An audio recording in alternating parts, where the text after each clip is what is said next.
मैं सूरजभान सिंगोदिया हमारे YouTube channel SBS point में आपका स्वागत करता हूं।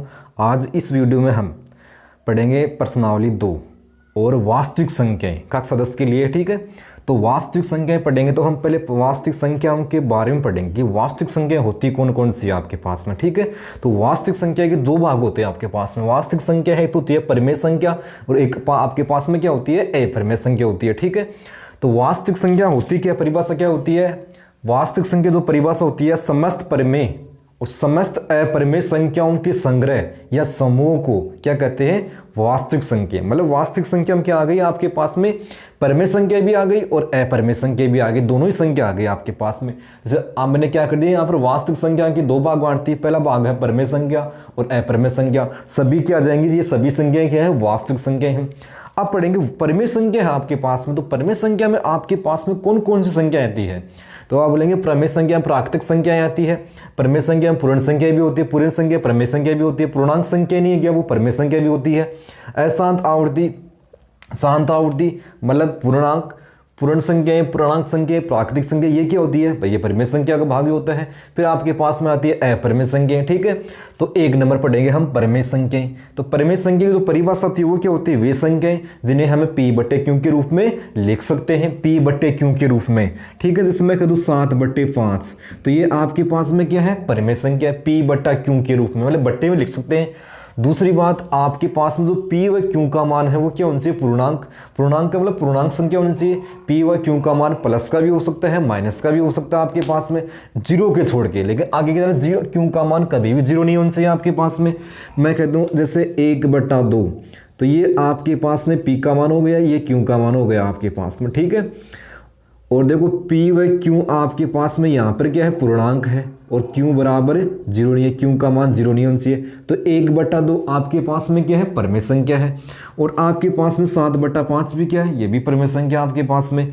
और मैं कह दूँ 9/0 संख्या p/q के रूप में है। और दूसरी बात, q का मान कभी भी जीरो नहीं होना चाहिए, और यहाँ पर क्या आ गया, जीरो आ गया, ये परिमेय संख्या नहीं होगी। तो ये संख्या कौन सी होगी, ये संख्या अपरिमेय संख्या होगी। ठीक है, तो परिमेय संख्या मैं कह दूं 4, तो 4 क्या है, परिमेय संख्या है। आप बोलेंगे p/q के रूप में, कर दो p/q के रूप में। ठीक है, तो और देखो आप परिमेय संख्याओं के उदाहरण, मैंने कह दिया 7 है, तो 7 परिमेय संख्या है। आप बोलेंगे p/q के रूप में, लो p/q के रूप में कर दिया, तो 7 यहाँ पर p का मान हो गया, q का मान क्या हो गया, 1 हो गया, और q का मान जीरो नहीं होना चाहिए। जीरो के अलावा मैं कुछ भी लिख सकता हूँ, -4, -3, -2, ये संख्याएं क्या होती है, परिमेय संख्या होती है आपके पास में। ठीक है, तो मैं बट्टे में 1 कर दूं या 2 कर दिया, अब देखो बट्टे में हो गए, यहाँ पर ये परिमेय संख्या हो गई। 0, तो 0 मूल्य, 0 परिमेय संख्या होती है, अपरिमेय संख्या होती है, तो 0 1 परिमेय संख्या होती है। मैं कह दूं 0/1, अब भी ये परिमेय संख्या है। और मैंने आपसे पूछ लिया कि ये 2/5 है, तो ये 2/5 किस में आएगी, तो 2/5 भी क्या होती है, एक परिमेय संख्या होती है। ठीक है, कैसे, पॉइंट को उठाएंगे आप तो नीचे क्या आएगा 10, तो ये क्या हो जाएगा 25/10। ठीक है, तो 25/10 का मतलब p/q के रूप में है, जहाँ q का मान जीरो नहीं होना चाहिए। ठीक है, ये आपको ध्यान रखना है। मैं कह दूं जैसे आपके पास में बिन आ गई 1 सही 1/4, ये भी परिमेय संख्या है। ठीक है, तो अब ध्यान से देखना, अगले परिमेय संख्याओं को भी अलग अलग भागों में बांटा गया। प्राकृतिक संख्याएं जिसकी शुरुआत 1 से हो रही है, 1 2 3 4 5 6 अनंत तक है, वो क्या होगी आपके पास में, प्राकृतिक संख्याएं होगी। ठीक है, पूर्ण संख्याएं 0 1 2 3 4 5 6 7 8 अनंत तक, ये आपके पास में क्या होगी, ये पूर्ण संख्या हो गई आपके पास में।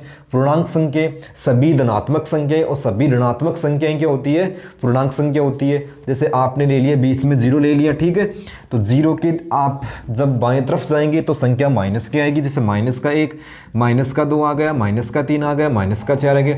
0 के आप चलेंगे दाएं तरफ तो आपके पास में क्या आएगा, +1, +2, +3, इस प्रकार से ये क्या होती है, पूर्णांक संख्या होती है। सभी धनात्मक या सभी ऋणात्मक प्लस पूर्ण संख्याएं के समूह को क्या कहते हैं, आपके पास में पूर्णांक संख्या कहते हैं। फिर आती है अशांत आवृत्ति। ठीक है, अशांत आवृत्ति हो, मैं कह दूं देखो एक ध्यान रखना, मैं कहूँ 10/3 है, जब आपने 10 में 3 का भाग दिया तो यहाँ से आपके पास में क्या आएगा, 3.333333 अनंत बार 3 बार बार में भाग देंगे तो आपके पास में 3 3 आता रहेगा।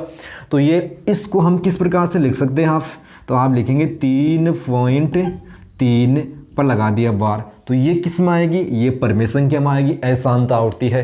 ठीक है, लेकिन एक चीज़ का ध्यान रखना, मैं कह दूँ जैसे आपके पास में आ गया 3.1 2 3 4, लेकिन यहाँ पर जो संख्याएँ आ रही है वो अलग अलग संख्याएँ आ रही है आपके पास में, या आपके पास में से आ गया 0.10, फिर 2 0, फिर आपके पास में 3 0, ठीक है, 4 0 आगे तक, फिर 5 0, तो ये किस में आ जाएगी आपके पास में अशांत आवर्ती। शांत आवर्ती और अशांत आवर्ती का आपको ध्यान रखना कि अंतर क्या है। ठीक है, फिर आपके पास में मैं कह दूँ 2.5, ये तो बता दिया मैंने। जैसे आपके पास में 8 में आपने 5 का भाग दिया 8 में, तो 1.6, तो यहाँ पर क्या है, ये आपके पास में परिमेय संख्या है। ठीक है, अब आएंगे अपरिमेय संख्या, वे संख्या जिन्हें हम p/q के रूप में नहीं लिख सकते हैं। ठीक है, जैसे √2 है, √3 है, √5 है, √7 है, ये आपके पास में क्या है, अपरिमेय संख्या है। जैसे मैं कह दूँ √5 और बट्टे में 2 कर दिया, तो आप बोलेंगे p/q के रूप में हो गया। देखो मैं क्यों, ये p है, ये आपके पास में पूर्णांक संख्या नहीं है, क्यों तो है, दोनों संख्याएं क्या होनी चाहिए, पूर्णांक संख्या होनी चाहिए, तो ये संख्या नहीं है, तो √5/2, तो √5/2 किस में आएगा, अपरिमेय संख्या में आएगा आपके पास में। ठीक है, अशांत आवर्त देखो 0 क्या आ गया आपके पास में, 0.10 हो गया, फिर 2 0 हो गया आपके पास में, फिर 3 0 हो गए, मतलब 0 की संख्या बढ़ रही है, फिर आपके पास में 4 0 हो गए।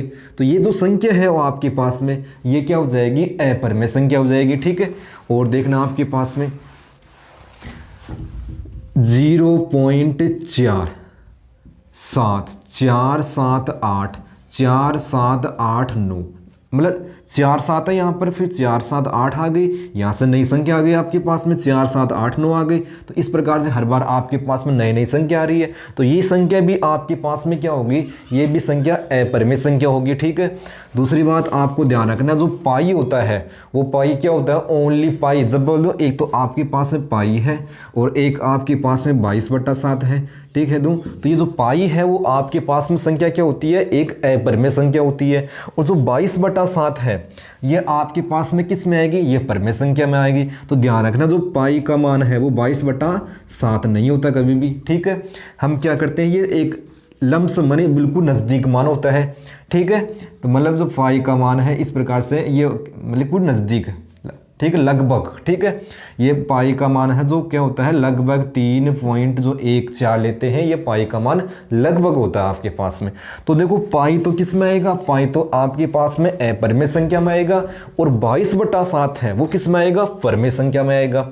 कभी भी अनंत आ जाए तो आप बुलाएंगे अनंत एक अपरिमेय संख्या है 7/0, तो क्या जाएगा आपके पास में अपरिमेय संख्या है 9/0, ये भी आपके पास में क्या है, अपरिमेय संख्या है। ये अपरिमेय संख्या है, ये परिमेय संख्या में 0/0 ये आएगा, 0/0 परिमेय संख्या में आएगा। तो आप पॉइंट वाली संख्या ध्यान रखना, मैं कह दूं जैसे 3.33 इस प्रकार से, तो आप इसको कैसे लिखेंगे, 3.3, एक संख्या तो आपके पास में ये है, और एक संख्या है आपके पास में 1.6, और एक संख्या है आपके पास में 0.10, फिर 1 2 0 आ गए, फिर 3 0 आ गए।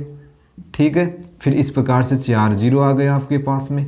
ठीक है, या एक 0.47, 0.478, 0.4789, 47 इस प्रकार से आगे तक है। तो देखो पॉइंट के जो बाद में राउंडिंग हो रही है वो एक ही अंक की हो रही है, 3 3 3, तो ये आपके पास में जो संख्या है ये संख्या कौन सी हो जाएगी, ये आपके पास में परिमेय संख्या हो जाएगी। यहाँ पॉइंट के बाद में एक अंक है, फिर आपके पास में यहाँ से समाप्त हो गया, तो ये क्या है आपके पास में, ये परिमेय संख्या है आपके पास में। अब देखो यहाँ पर पॉइंट के बाद में 0 एक बार आ गए, फिर 2 बार आ गए, 3 बार, तो ये किस में आएगा, ये आएगी अपरिमेय संख्या में आएगी आपके पास में, अनंत बार आ गए। तो देखो 4 7, फिर 4 7 8, 4 7 8 9, तो नई नई संख्या आ रही है, ये भी किस में आएगी, अपरिमेय संख्या में। तो ये पॉइंट वाली संख्या, इनका ध्यान रखना आपको। ठीक है, कौन सी संख्या होती है परिमेय संख्या, कौन सी होती है अपरिमेय संख्या, ये सभी संख्याएं किस में आती है, वास्तविक संख्या में आती है। अब पढ़ेंगे हम यूक्लिड विभाजन परिमेयिका, ये पढ़ेंगे हम उसके बारे में संपूर्ण जानकारी।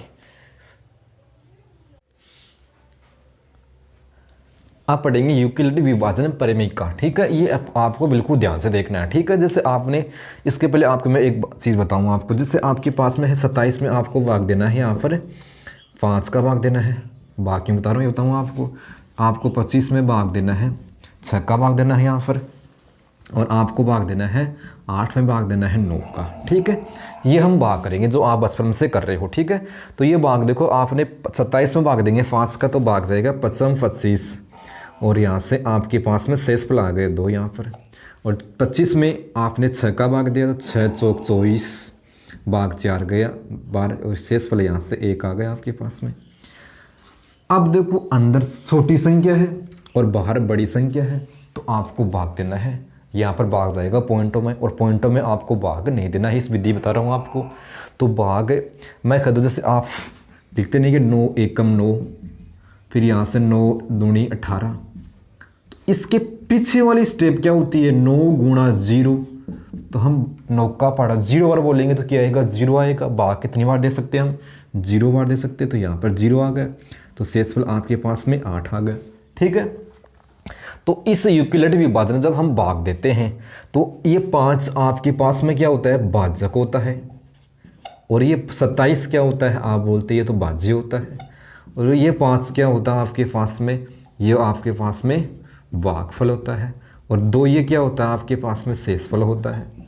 ठीक है, तो यहाँ से जब लिखेंगे तो आपके पास में ये क्या हो जाएगा भाज्य बराबर सूत्र होता है एक भाजक गुणा भागफल प्लस, और यहाँ से आपके पास में क्या आता है शेषफल आता है।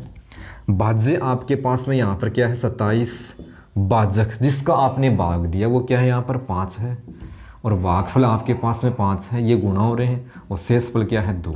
ठीक है, यहाँ पर चलेंगे तो आपके पास में भाज्य क्या है 25 है, भाजक क्या है 6 है, भागफल 4 है, और शेषफल क्या है 1 आपके पास में। और यहाँ पर जाएंगे आप, यहाँ पर जाएंगे तो क्या आएगा 9 8, तो आपके पास में जो अंदर वाली संख्या क्या होती है भाज्य होती है, और भाग कितनी किसका भाग दिया 9 का, और भागफल क्या है 0, और शेषफल आपके पास में क्या है 8 है।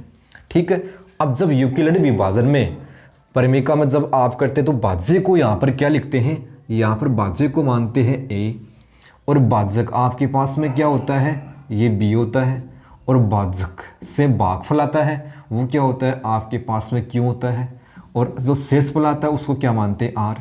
तो ये आपके पास में यहाँ पर जो परिमेय आती है। ठीक है, तो ये परिमेय यहाँ से निकल गई, a बराबर क्या हो गया BQ प्लस R हो गया आपके पास में। ठीक है, अब दूसरी बात क्या दे रखा है, जहाँ 0 जो R का मान है 0 भी हो सकता है और 0 से बड़ा, मतलब इसका मतलब ये होता है 0 और ये बड़ा चिन्ह ये बराबर का चिन्ह है, साइन जो आपके पास में क्या है चिन्ह यहाँ पर बराबर का भी है 0 का भी है बड़ा भी है, मतलब 0 मतलब यहाँ से ये 2 कंडीशन निकल रही है आपके पास में, ये बराबर का है। R का मतलब शेष पर 0 भी हो सकता है और 0 से बड़ा भी हो सकता है। यहाँ पर जब आप भाग देंगे आपके पास में जो शेषफल आएगा वो 0 भी आ सकता है और 0 से बड़ा आ सकता है, लेकिन b का मतलब भाजक से छोटा आएगा जिस संख्या का आप भाग देंगे। जैसे आपने यहाँ पर 5 का भाग दिया तो शेषफल क्या आएगा 5 से छोटा आएगा, यहाँ पर 6 का भाग दिया तो यहाँ पर शेषफल 6 से छोटा आएगा। तो ये आपके पास में क्या होगा यूक्लिड विभाजन परिमेय। अब देखो शुरू से देखना, यदि a व b दो धनात्मक, जब आपके पास में जो 2 संख्या आएंगी, जैसे 27 में भाग दिया 5 का, तो 27 और जो 5 है वो संख्या आपके पास में क्या होनी चाहिए धनात्मक, भाज्य और भाजक धनात्मक होना चाहिए। ठीक है, धनात्मक पूर्णांक है तो ऐसी अद्वितीय पूर्णांक क्यों है r, इस प्रकार से मानी 25 में जब आपने 7 का भाग 27 में आपने 5 का भाग दिया तो आपके पास में क्या आ गया, जो क्यों का मान है वो तो क्या आ गया आपके पास में 5 आ गए, और r का मान क्या आ गया ये आपके पास में 2 आ गया। ठीक है, तो इस प्रमेय पर आपके जो प्रश्नावली है उसमें प्रश्न भी है। ठीक है, अब पढ़ेंगे हम अगला पॉइंट।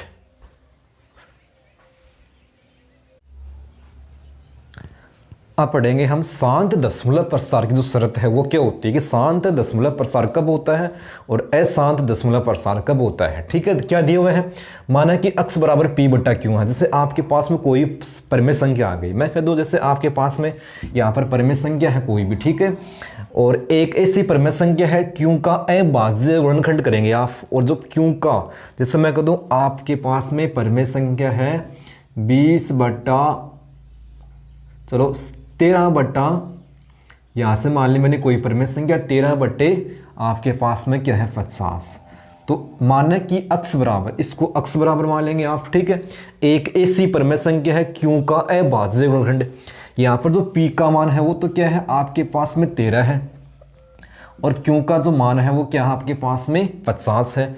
और क्यू का क्या करेंगे अभाज्य गुणनखंड करेंगे आप, क्यू का ही करना है तो 13 बटे तो 50 का करेंगे आप गुणनखंड, तो यहाँ से 2 का भाग जाएगा 25 बार, और 25 में 5 का भाग जाएगा, और 5 में 5 का भाग जाएगा, तो क्या आ गया 2 की घात 1 गुणा 5 की घात 2 का गुणनखंड क्या उनसे 2 की घात n, n का मतलब क्या है 2 की घात n का मतलब, और 5 की घात n के रूप में हो, जहाँ n व m क्या है ऋणात्मक पूर्णांक है, तो आपको अक्स का जो दशमलव प्रसार है, जैसे आपने संख्या मान ली अक्स बराबर 13/50, आपको क्या करना है जो हर का मान है उसका करना है अभाज्य गुणनखंड कर दिया यहाँ से, तो आपके पास में क्या हो गया 50 का हो गया 2 की घात 1 गुणा 5 की घात 1। जो आपने हर का अभाज्य गुणनखंड किया है वो किस रूप में होना चाहिए 2 की घात n गुणा 5 की घात n के रूप में होना चाहिए, और इस रूप में है, मतलब यहाँ पर जो टुकड़े हैं वह 2 या 5 या 2 व 5 दोनों होने चाहिए, या दोनों में से एक, ठीक है। इनके अतिरिक्त कोई भी गुणनखंड नहीं होना चाहिए। जैसे आप यदि जैसे मैं कहूँ यहाँ पर 13 बटा 2 की घात 1 गुणा 5 की घात 2 गुणा 7 की घात 1, 2 व 5 के अलावा कोई भी अतिरिक्त गुणनखंड नहीं होना चाहिए। यदि आ गया तो क्या हो जाएगा अशांत आवृत्ति हो जाएगी। अब यहाँ पर तो क्या है शांत आवृत्ति, और जो ये घात है आपके पास में ये क्या उनसे प्लस की, उनसे आगे क्या दे रखा है ऋणात्मक। जब ये संख्या ऊपर जाएगी मतलब कैसे 13 गुणा 2 की घात 1 गुणा 5 की घात 2, तो ये घात माइनस की हो जाएगी। फिर आपको हो रहा है कि जो n व m का मान है ऋणात्मक, तो नीचे तो किसका उनसे प्लस का, जब हर से जब अंश में जाएगी तो ये घात माइनस की उनसे, और माइनस की हो गई यहाँ से, ठीक है। अब आपको और बताऊँ एग्जाम्पल दशमलव प्रसार शांत व अशांत की, ठीक है। जैसे मैं कह दूँ 7 बट्टे और हर का जो अभाज्य गुणनखंड है वो आ गया 2 की घात 5, 7 बट्टे 5 की घात 3 और 7 बट्टे 2 की घात 5 गुणा 5 की घात 3, और ये आ गया आपके पास में 7 बट्टे 2 की घात 4, 5 की घात 2 और 7 की घात, चलो यहाँ पर ले लिया 13 की घात 1, और 7 बट्टे 2 की घात 5 और 13 की घात 2, ठीक है। ये आ जाए। आपको ये बताऊंगा कि कौन सी कंडीशन में शांत आवृत्ति होगी और कौन सी कंडीशन में अशांत आवृत्ति होगी, ठीक है। जैसे आ गया 29 बट्टे 5 की घात 4 गुणा 7 की घात 4। दी गई संख्या परमेय संख्या का जो हर का अभाज्य गुणनखंड है वो किस रूप में होना चाहिए 2 की घात n गुणा 5 की घात n के रूप में। यहाँ पर है, आप बोलेंगे आप 5 की घात नहीं है यहाँ पर, मैं ऐसा लिख सकता हूँ यहाँ पर 5 की घात 0। 5 की घात 0 का मतलब किसी भी संख्या के ऊपर घात 0 है उसका मान 1 आएगा, तो यहाँ पर क्या है शांत आवृत्ति। आप बोलेंगे 2 तो नहीं है यहाँ पर, 5 की घात तो आ गई 2 तो नहीं है, मैं लिख दूँ यहाँ पर 2, तो 2 की घात 0 का मान 1 होता है, कोई फर्क नहीं पड़ेगा। यहाँ पर दोनों है तो यहाँ पर भी क्या है शांत आवृत्ति शांत आवृत्ति शांत आवृत्ति। यहाँ पर देखो 2 की घात भी है और 5 की घात भी है, इसके अतिरिक्त कोई भी गुणनखंड आ गया अशांत आवृत्ति, 2 के अतिरिक्त गुणनखंड आ गया अशांत आवृत्ति, 5 के अतिरिक्त कोई भी गुणनखंड हो अशांत आवृत्ति। शांत आवृत्ति और अशांत आवृत्ति का आपको इस प्रकार से ध्यान रखना है। अब आपको ध्यान रखना है HCF भी निकाल लिया आपने, LCM निकाल लिया, आपके पास में 2 संख्याएं हैं उनका HCF निकाल लिया और LCM निकाल लिया, तो आप उनकी जांच करेंगे कि HCF गुणा LCM बराबर प्रथम संख्या गुणा द्वितीय संख्या। एक तो ये सूत्र कब काम आएगा जब जांच करेंगे, आपके पास में 2 संख्या दे दी, उनका HCF निकाल लिया, LCM निकाल लिया और जांच भी कीजिए, वहां पर काम आ जाएगा। कई बार क्या होगा प्रश्न में आपको HCF दे दिया और एलसीएम नहीं दिया, प्रथम संख्या दे दी, द्वितीय संख्या दे दी, तो आपसे एलसीएम पूछ लिया तो कैसे करेंगे? एलसीएम बराबर यहां से सूत्र हो जाएगा प्रथम संख्या गुणा द्वितीय संख्या बट्टे क्या आ जाएगा? एचसीएफ आ जाएगा। यहां पर क्या लिख सकते हो? प्रथम संख्या गुणा द्वितीय संख्या का मतलब संख्याओं का गुणनफल। यदि आपको एचसीएफ पूछ लिया तो एचसीएफ बराबर सूत्र क्या हो जाएगा? प्रथम संख्या गुणा द्वितीय संख्या बट्टे एलसीएम। यदि आपको एचसीएफ दे दिया, एलसीएम दे दिया, प्रथम संख्या दे दी, द्वितीय संख्या पूछ ली तो यहां से द्वितीय संख्या बराबर क्या होगा? एचसीएफ गुणा एलसीएम बट्टे प्रथम संख्या जाएगी यहां से। यदि प्रथम संख्या पूछ ली तो एचसीएफ गुणा एलसीएम बट्टे द्वितीय संख्या जाएगी। तो ये कई प्रकार से काम आएगा। दूसरी बात, एक बार लिखिए, दो संख्याओं का जो एचसीएफ खोजने वाले विद्वान हैं, गणितज्ञ हैं, वो कौन है? यूक्लिड है। और कहाँ के हैं? यूनान के हैं। ये कहाँ के हैं? यूनान। ये है यूनान की थे, ठीक है। मतलब एचसीएफ की खोज करता गणितज्ञ है कौन है? यूक्लिड। और कहाँ के थे? यूनान के। और फिर आपको ध्यान रखना है कि सबसे छोटी अभाज्य संख्या कौन सी होती है? तो आपको देखेंगे सबसे जो छोटी संख्या है अभाज्य संख्या वो क्या होती है? 2 होती है। समान संख्याओं का जो एचसीएफ है वो क्या आएगा? जब आपके पास में कह दो 10 है और 10 है, उनका एचसीएफ क्या आएगा? मतलब 2 संख्याएं हैं और दोनों संख्या क्या है आपके पास में? समान है। तो समान संख्याओं का एचसीएफ और एलसीएम क्या होता है? बराबर होता है। एचसीएफ का मतलब क्या होता है? हाईएस्ट कॉमन फैक्टर होता है आपके पास में।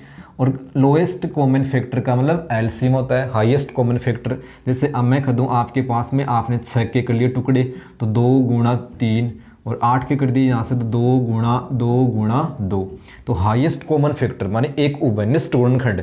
यहाँ पर क्या देखते हैं? जैसे यहाँ पर 2 ऊपर भी है, 2 नीचे भी है, तो यहाँ पर जो एचसीएफ है वो क्या आ गया? आपके पास में 2 आ गया। एलसीएम के बाद में लोएस्ट कॉमन फैक्टर 2 ऊपर 1 बार है, नीचे 2 बार है, तो एलसीएम में 2 बार लिखेंगे आप। 3 बार है, नीचे ऊपर है तो नीचे 3 बार आएगा आपके, और 3 ऊपर 1 बार है, नीचे नहीं है, फिर भी आएगा। तो यहाँ से 3 दूनी 6, 6 दूनी 12 और 12 दूनी 24, यहाँ पर क्या हो जाएगा? एलसीएम। तो ये मैंने आपको इस वीडियो में क्या बताया, जो वास्तविक संख्या का जो परिचय है क्या होती है, वास्तविक संख्या उसके बारे में बताया। फिर यूक्लिड विभाजन परिमेय का बताइए आपको। फिर शांत आवर्ती अशांत आवर्ती क्या होती है आपको ये ध्यान रखना है। एचसीएफ एलसीएम जाए, प्रथम संख्या द्वितीय संख्या जाए। एचसीएफ की तो खोज करता है या गणितज्ञ है वो कौन है आपके। फिर आपके पास में सबसे छोटी अभाज्य संख्या, आपके पास में 2 संख्या आएगी, दोनों ही संख्या क्या है? समान है। तो हम किस प्रकार से एचसीएफ क्या होगा, उनका एलसीएम क्या होगा, ठीक है, इस प्रकार के आपको ध्यान में रखना है। एचसीएफ की फुल फॉर्म क्या होती है, एलसीएम की फुल फॉर्म क्या होती है, आपको ये ध्यान रखना है। धन्यवाद।